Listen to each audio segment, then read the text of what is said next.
Ronald Wilson Reagan ഒരു കാലത്ത് അമേരിക്കയിലെ ഒരു വലിയ ആക്ടർ, പലരെയും വിസ്മയിപ്പിച്ച മഹാനടൻ.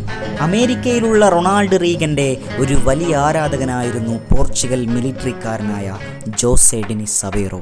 ആ കാലഘട്ടത്തിൽ ആഫ്രിക്കയിൽ നിന്ന് നടന്ന ഒരു യുദ്ധത്തിൽ നിന്ന് ഒരുപാട് നഷ്ടങ്ങളാണ് പോർച്ചുഗലിനുണ്ടായത്. സാമ്പത്തികമായും സൈനികമായും പോർച്ചുഗൽ ആകെ തകർന്ന യുദ്ധം. ചീഞ്ഞളിഞ്ഞ ഭക്ഷ്യസാധനങ്ങളാൽ തൻ്റെ രാജ്യത്തെ സേവിക്കാൻ വന്ന പട്ടാളക്കാർ ഭക്ഷണം പോലും കിട്ടാതെ അലഞ്ഞ യുദ്ധം. അതിനപ്പുറം ക്യാമ്പൊട്ടാകെ പകർച്ചവ്യാധികൾ കൊണ്ട് പടർന്ന് പന്തലിച്ച ഭയാനകമായ ഒരു അന്തരീക്ഷമുള്ള ഒരു യുദ്ധമായിരുന്നു അത്. നരകതുല്യമായിരുന്നു അന്ന് അവിടെയുള്ള മിലിറ്ററിക്കാരുടെ ജീവിതം. കാരണം അസുഖം ബാധിച്ച് അവശനായ ക്യാമ്പ്, അവർക്ക് കുടിക്കാൻ പോലും വെള്ളമില്ലാത്ത അവസ്ഥ. പിന്നെ ആകെയുള്ളത് ക്യാമ്പിൽ ബാക്കിയുള്ള മദ്യമാണ്. വിശപ്പിൻ്റെ വേദന മറക്കാൻ അതായിരുന്നു അവരുടെ ആകെയുള്ള ആശ്രയം. അന്ന് അവിടെയുള്ള മിലിറ്ററിക്കാരിൽ ഒരാളായിരുന്നു ജോസെ ഡെനിസ് അവേറോ. ആ യുദ്ധത്തിനേറ്റ മുറിവ് ഡെനിസിൻ്റെ മനസ്സിനെയും ബാധിച്ചു. ആ സംഭവത്തിന് ശേഷം തൻ്റെ നാട്ടിലേക്ക് തിരിച്ചു വന്ന ജോസെ ഡെനിസ് പിന്നീട് ആൽക്കഹോളിന് അഡിക്റ്റായി. ഒരു ലക്ഷ്യബോധവുമില്ലാതെ ഡെനിസിൻ്റെ ജീവിതം ഒരു മുഴുക്കുടിയനായി മുന്നോട്ടു പോയി.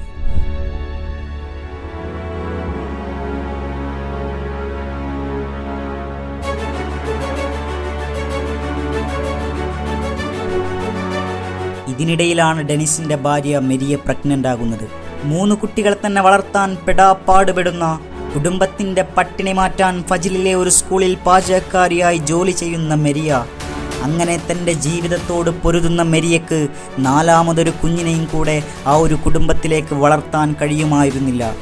അങ്ങനെ ഒരു ദിവസം അവൾ ചിന്തിച്ചു, എൻ്റെ വയറ്റിലുള്ളതും ഒരു ജീവനാണ്, പക്ഷേ ഞാൻ എന്ത് ചെയ്യും? ഈ 3 കുട്ടികൾക്ക് വരെ ഇവിടെ കഴിക്കാൻ ഭക്ഷണമില്ല.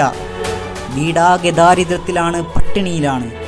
അങ്ങനെ മനസ്സില്ലാ മനസ്സോടെ ആ അമ്മ കുഞ്ഞിനെ നശിപ്പിക്കാൻ ചൂടുള്ള ബിയർ കുടിക്കുന്നു. അവർക്കറിയില്ലല്ലോ, നരകതുല്യമായ ആ ജീവിതത്തിൽ നിന്ന് തന്നെ കരകയറ്റാൻ ദൈവം തനിക്ക് തന്ന വരദാനമാണ് ആ വയറ്റിലുള്ളതെന്ന്. അവർക്കറിയില്ലല്ലോ, ലോകത്തിൻ്റെ തലപ്പത്തേക്ക് ആ രാജ്യത്തെ കൊണ്ടുപോവാൻ കഴിവുള്ളവനാണ് ആ ഉദരത്തിൽ കിടക്കുന്നത് എന്ന്. നാളെയുടെ ലോകം കീഴടക്കുന്ന ഒരു മഹാമനുഷ്യൻ്റെ ജീവനെ നശിപ്പിക്കാനാണ് താൻ മദ്യം കഴിക്കുന്നതെന്നും അവർക്കറിയില്ലല്ലോ. പക്ഷെ ആൽക്കഹോളിലടങ്ങിയ കെമിക്കൽസിനൊന്നും ആ കുഞ്ഞിൻ്റെ ജീവൻ എടുക്കാൻ കഴിഞ്ഞില്ല. വിധിയെപ്പോലും വിറപ്പിച്ച്, ശാസ്ത്രത്തെപ്പോലും എഴുതി മാറ്റി ആ കുഞ്ഞ് ജന്മമെടുക്കുന്നു. ഇന്നവനെ ലോകം വിളിക്കുന്നു ക്രിസ്ത്യാനോ റൊണാൾഡോ.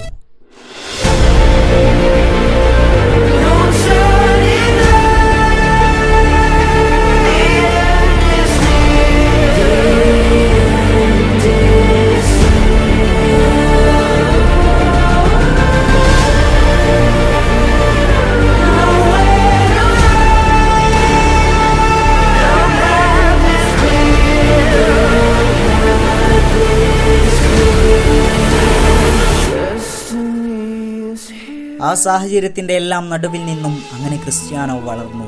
ക്രിസ്ത്യാനോ വളരുന്തോറും ക്രിസ്ത്യാനോയും അവേറോയുമായിട്ടുള്ള ബന്ധത്തിൻ്റെ സ്ഥിതി വളരെ പരിതാപകരമായിരുന്നു. പല ലെജൻസിൻ്റെയും ഹിസ്റ്ററി നമ്മൾ എടുത്തു നോക്കുമ്പോൾ അതിലധികവും അവരുടെ വിജയത്തിലെ പ്രധാന പങ്ക് വഹിച്ച ആൾ അവരുടെ ഫാദർ ആയിരിക്കും. പക്ഷേ ക്രിസ്ത്യാനോയുടെ കാര്യത്തിൽ അങ്ങനല്ലായിരുന്നു. റൊണാൾഡോ കളിക്കുന്ന യൂത്ത് ക്ലബ്ബിൽ അവേറോക്കൊരു ജോലി കിട്ടി. റൊണാൾഡോ അവിടെ കളിക്കുന്നത് കൊണ്ടാണ് അവേറോക്ക് ആ ജോലി അവിടെ ലഭിച്ചത്. ക്ലബിൻ്റെ ഡ്രസ്സിംഗ് റൂം ക്ലീൻ ചെയ്യുക, കളിക്കാരുടെ ജേഴ്സി വൃത്തിയാക്കുക, ഇതെല്ലാമായിരുന്നു അവേറോയുടെ അവിടെയുള്ള ജോലി. ആ ജോലി അവർ തമ്മിലുള്ള ബന്ധത്തിൽ വീണ്ടും പ്രശ്നങ്ങളുണ്ടാക്കി. കാരണം തൻ്റെ അച്ഛൻ ക്ലബിൽ ഇങ്ങനെ ഒരു ജോലി ചെയ്യുന്നത് കൊണ്ട് ക്ലബിൽ കൂടെ കളിക്കുന്ന ടീംമേറ്റ്സ് റൊണാൾഡോയെ ഒരുപാട് പരിഹസിച്ചു. ക്ലബിലേക്ക് കുടിച്ചു വരുന്നതും ക്ലബിൻ്റെ ബാറിൽ നിന്ന് മദ്യം കഴിക്കുന്നതെല്ലാം റൊണാൾഡോക്ക് അവിടെ വലിയ നാണക്കേടുണ്ടാക്കി.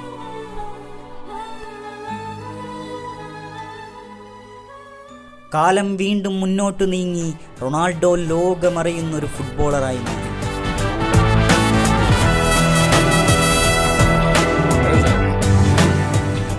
ഒരിക്കൽ പോർച്ചുഗലിന് വേണ്ടി കളിക്കുമ്പോൾ അന്നത്തെ ആ ടീമിലെ മാനേജറായ സ്കൊളാരി ക്രിസ്ത്യാനോക്കടുത്ത് വന്നൊരു കാര്യം പറയുന്നു. ആ വാർത്ത കേട്ട് കുറച്ചു സമയം ക്രിസ്ത്യാനോ ആരോടും മിണ്ടാതെ തരിച്ചിരിക്കുന്നു. തൻ്റെ അച്ഛൻ ജോസെ ഡെനിസ് അവേറോ മരണപ്പെട്ടു എന്നായിരുന്നു ആ വാർത്ത.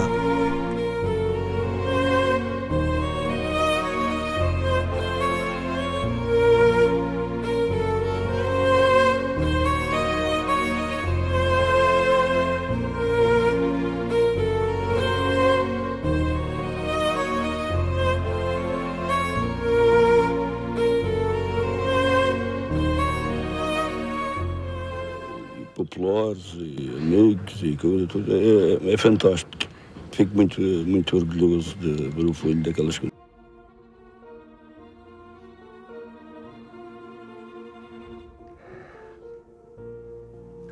I never saw the video. What's the sadness for you? To be the number one and I don't see nothing, I don't see to receive awards, to see what all my family see, my mom, my brothers, even my old son, but my father, they didn't see nothing.